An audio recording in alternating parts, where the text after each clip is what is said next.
Welcome to Rev Your Day with David Yannis. We want to take a few minutes just to encourage you and build you and strengthen your faith. We believe God has something special and something powerful that's going to overtake your life in faith.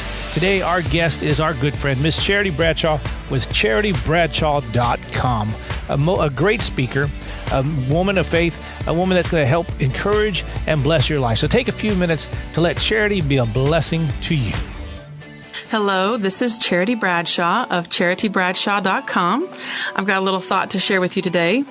I love landscaping, and I've actually learned many lessons about life from the various tasks that are required with landscaping, and also the joy that landscaping returns.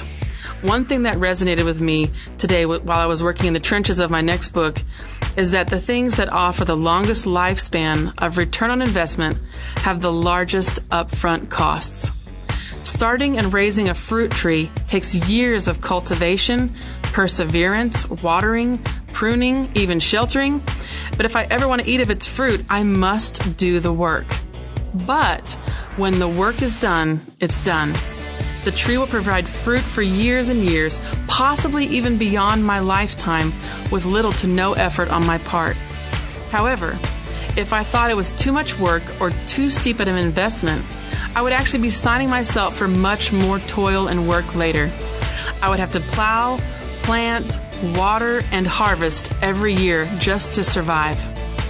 You know, before the fall of man, God designed the best home for us, which was an established garden full of delicious fruit-bearing trees. It was intended for us to simply gather and tend to what was already producing.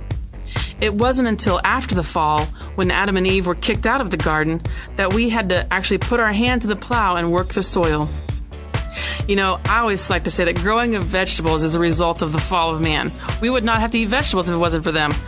Most of these vegetables require constant tending to grow well, and they must be replanted every year.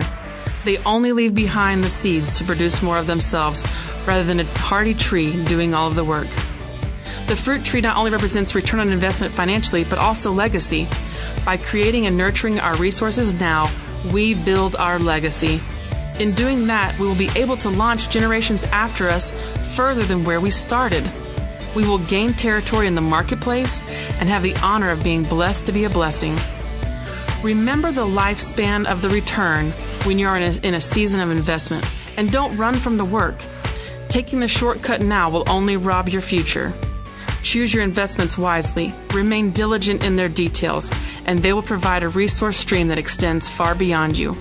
Remember, Proverbs 21:5 says, "Good planning and hard work lead to prosperity, but hasty shortcuts lead to poverty."